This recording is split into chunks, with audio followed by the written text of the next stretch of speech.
আসসালামু আলাইকুম সম্মানিত দর্শক। আশা করি দেশের বর্তমানে এই পরিস্থিতিতে আপনারা সবাই অবশ্যই ভালো আছেন। দেখুন, দেশের রাজনীতির মাঝে এখন কিন্তু এক অদ্ভুত এবং থমথমে নীরবতা বিরাজ করছে।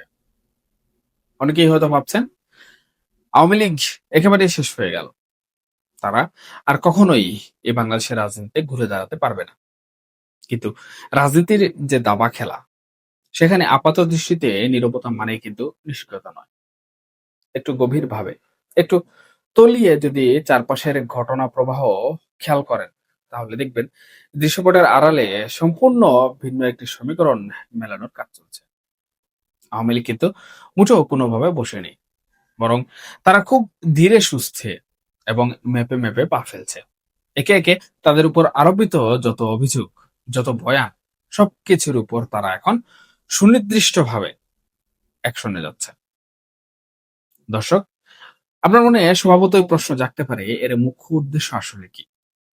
উদ্দেশ্য কিন্তু একটাই, আর তা হলো শেখ হাসিনার সেই অমুক বার্তা, যে বার্তাটি হলো জনগণের রায় এবং সাংবিধানিক গ্রহণযোগ্যতা নিয়ে সম্পূর্ণ মাথা উঁচু করে দেশে ফেরা।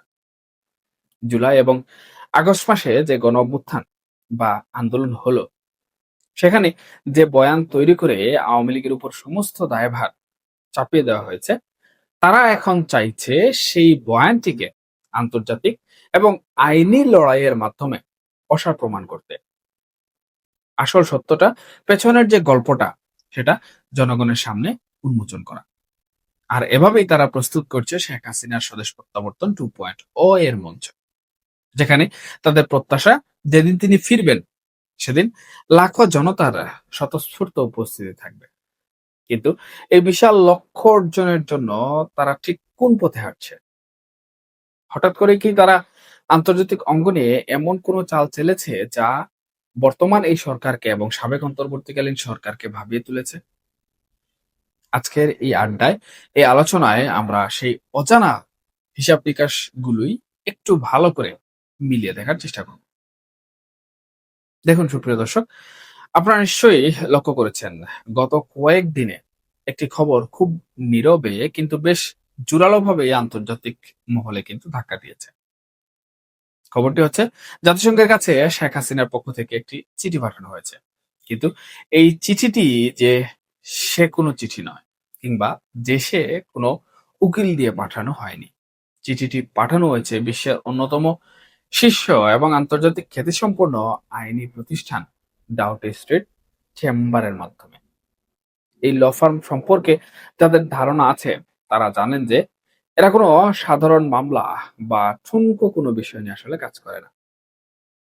এই প্রতিষ্ঠানে কাজ করেন বিশ্বের বাঘা বাঘা 120 জন সেরা আইনজীবী।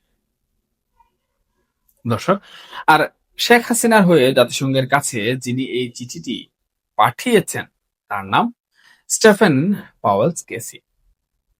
এই যে নামের শেষে কেসি শব্দটি, এটি কিন্তু চারটেখানি কথা নয়।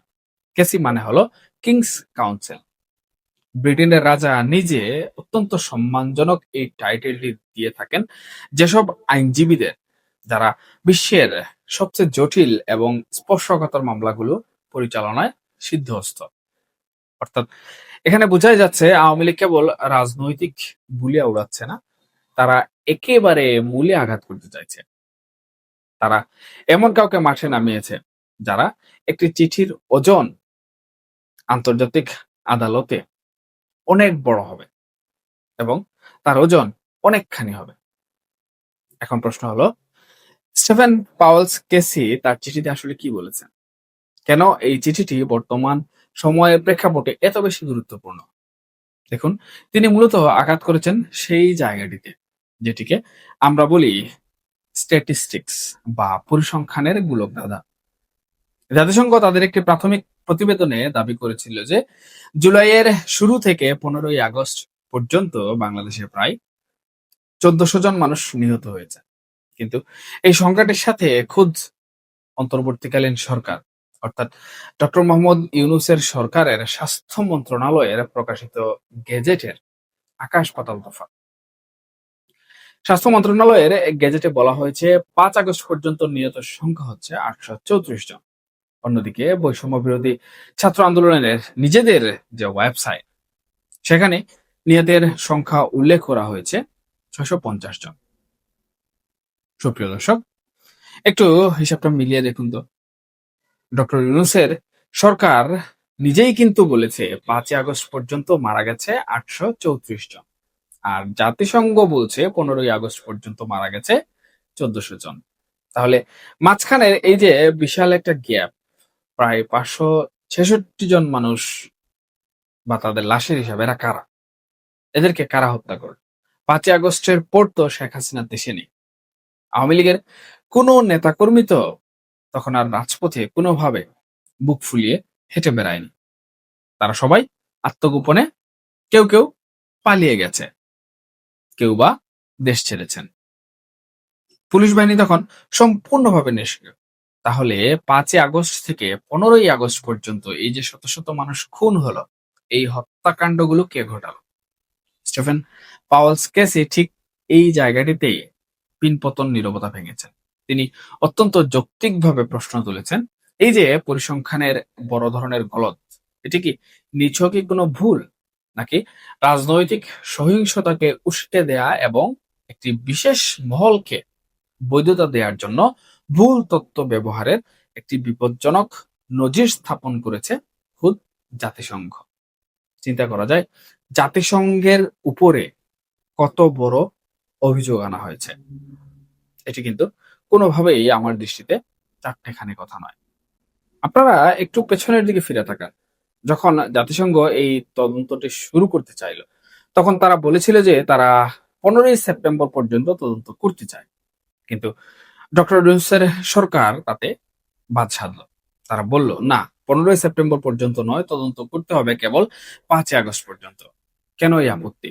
৫ই আগস্টের পর যে পুলিশ সদস্যদের নির্মমভাবে হত্যা করা হলো, যে সাধারণ মানুষগুলো মারা গেল, সেই সত্যগুলো কি তবে আড়াল করার চেষ্টা হচ্ছিল সেই সময়? এমন প্রশ্ন কিন্তু এখন উঠতে শুরু করেছে। শেষমেশ একটা সমঝোতা হলো যে ঠিক আছে, ১৫ই আগস্ট পর্যন্ত তদন্ত হবে। কিন্তু সেই তদন্তের যে ফলাফল, সেটি তো আরো বেশি গোলমেলে।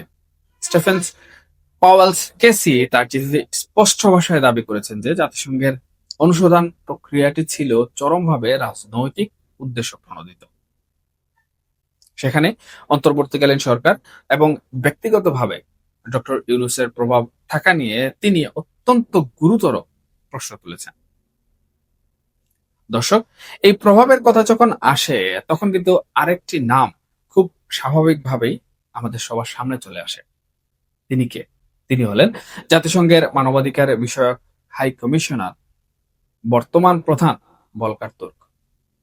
আন্তর্জাতিক মহলে এটি কোনো গোপন বিষয় নয় যে ভলকার তুর্ক ডক্টর ইউনূসের অত্যন্ত ঘনিষ্ঠ একজন মানুষ। তাদের মধ্যে দীর্ঘদিনের একটি সখ্যতা রয়েছে। স্টিফেন পাওয়েলসের দাবি হলো এই বন্ধুত্বের সুযোগ নিয়ে জাতিসংঘের তদন্ত দলকে প্রভাবিত করা হয়েছে। এটা কিন্তু কোনো সহজ বিষয় নয়, অনেক জটিল একটি বিষয়। শেখ হাসিনার রাজনৈতিক প্রতিপক্ষরাই মূলত এই অনুসন্ধান কার্যক্রমের ছক কষেছে। শুধু তাই নয়, সেই সময়কার অন্তর্বর্তীকালীন সরকারের আমলে আওয়ামী লীগের নির্বাচিত জনপ্রতিনিধিদের উপর যে অমানবিক সহিংসতা হয়েছে, ধর্মীয় সংখ্যালঘুদের উপর যে ন্যাক্কারজনক হামলা হয়েছে, সেগুলো সম্পূর্ণভাবে এই তদন্তের বাইরে রয়ে গেছে। কেন রয়ে গেছে? কারণ ওই যে বললাম, পুরো বয়ানটাই তো তৈরি করা হয়েছে একজনকে আসলে ভিলেন বানানোর জন্য। সুপ্রিয় দর্শক, আওয়ামী লীগ এখন এই আইনি ফুকুরগুলোকেই তাদের হাতিয়ার বানাচ্ছে। তারা কিন্তু খুব ভালো করেই জানে রাজপথের রাজনীতিতে এখন তারা সুবিধাজনক অবস্থানে নেই। কিন্তু আন্তর্জাতিক আদালতে বা কূটনৈতিক টেবিলে যখন এই অকাট্য যুক্তিগুলো, এই সাংঘর্ষিক পরিসংখ্যানগুলো তুলে ধরা হবে, তখন কিন্তু জাতিসংঘের মতো সংস্থাকেও যেভাবেই হোক জবাবদিহি করতেই হবে। তারা হয়তো চাইলেও ডাউটি স্ট্রিট চেম্বার্স এর মতো একটি প্রতিষ্ঠানের চিঠির জবাব না দিয়ে এড়িয়ে যেতে পারবে না। আর যদি এড়িয়ে যায়ও, এই চিঠিটি আন্তর্জাতিক মহলে একটি স্থায়ী ডকুমেন্ট হিসাবে কিন্তু তখন থেকে যাবে, যা প্রমাণ করবে যে জুলাই আগস্টের পুরো ঘটনা প্রবাহে কোথাও একটা বড় ধরনের কারসাজি ছিল, বড় ধরনের নাটকীয়তা ছিল কিংবা জালিয়াতি ছিল। আপনারা ভাবছেন আওয়ামী লীগের এই ধীরগতির কৌশলে কি আসলেই কাজ করবে? দেখুন, রাজনীতিতে আসলে শেষ কথা বলে কোনো কিছু নেই। একটু খেয়াল করলে দেখবেন এই আন্দোলনের সময় যে মাত্রায় সহিংসতা হয়েছিল তা কেবল সাধারণ ছাত্রের দ্বারা কিন্তু কোনোভাবে সম্ভব ছিল না। তা নিয়ে খুদ বিশ্লেষকদের মনেই এখন কিন্তু সন্দেহের দানা বাঁধছে। সেখানে কি তৃতীয় কোনো শক্তি ছিল? এমন কোনো অদৃশ্য শক্তি যারা চেয়েছিল লাশ ফেললে আন্দোলন আরো বেগবান হবে, শেখ হাসিনা সরকারের বিরুদ্ধে জনরোষ আরো তীব্র হবে। আর যখন এই আইনি লড়াইগুলো ধীরে ধীরে সামনে আসছে, তখন এই প্রশ্নগুলোই নতুন করে কিন্তু মানুষের মনে পুনরায় আবার জাগতে শুরু করেছে। সুপ্রিয় দর্শক, আওয়ামী লীগ মূলত জনগণের সেই সেন্টিমেন্টটাকে পুনরায় জাগ্রত করতে চাইছে এবং তারা প্রমাণ করতে চাইছে যে যে বয়ানের উপর ভিত্তি করে তাদের ক্ষমতাচ্যুত করা হয়েছে, তাদের নিষিদ্ধ করা হয়েছে, সেই বয়ানটি মিথ্যায় ভরপুর। তারা চাইছে মানুষ যখন এই সত্যগুলো জানবে, তখন তাদের প্রতি মানুষের দৃষ্টিভঙ্গি বদলাবে। আর এই আইনি বিজয়গুলোই হবে শেখ হাসিনার সেই স্বদেশ প্রত্যাবর্তন 2.0 এর মূল ভিত্তি। তিনি ফিরতে চান, তবে কোনো পেছনের দরজা দিয়ে নয়। তিনি ফিরতে চান জনগণের সামনে বুক ফুলিয়ে এবং মাথা উঁচু করে, আইনিভাবে নিজেকে নির্দোষ প্রমাণ করে এবং জনগণের সম্মতি নিয়ে। সুপ্রিয় দর্শক, এখন দেখার বিষয় হলো জাতিসংঘের মানবাধিকার কমিশন এই চিঠির আসলে কি জবাব দেয়, এই চিঠির উত্তরে তারা কি জানায়। ডিপ স্টেটের যে প্রভাবের কথা আমরা বারবার বলি, সেই প্রভাব কি এই সত্যগুলোকে ধামাচাপা দিয়ে রাখবে, নাকি ডাউটি স্ট্রিট চেম্বারের যুক্তির কাছে তাদের মাথা নত করতে হবে? ভবিষ্যতের গর্বেই লুকিয়ে আছে এই সমস্ত প্রশ্নের উত্তর। তবে এটুকু নিশ্চিত করে বলা যায়, রাজনীতির এই দাবা খেলায় কেউ কাউকে বিনা যুদ্ধে 1 ইঞ্চি জমিও কিন্তু ছাড়বে না। আমার মনে হয় খেলা মাত্র শুরু হয়েছে। আর সামনের দিনগুলোতে আমরা হয়তো আরো অনেক অজানা টুইস্ট, আরো অনেক চমকপ্রদ রাজনৈতিক চাল দেখতে পাবো। আমরা সেই অপেক্ষায় রইলাম। এখনকার মতো এই পর্যন্তই। এই আলোচনা প্রসঙ্গে আপনাদের যে মন্তব্য রয়েছে সেটা অবশ্যই কমেন্ট সেকশনে জানাতে ভুলবেন না। কারণ আপনাদের মন্তব্য আমার জন্য অত্যন্ত গুরুত্বপূর্ণ। আমি সেখান থেকে শিক্ষা অর্জন করি। সবাই ভালো থাকবেন, সুস্থ থাকবেন। আল্লাহ হাফেজ।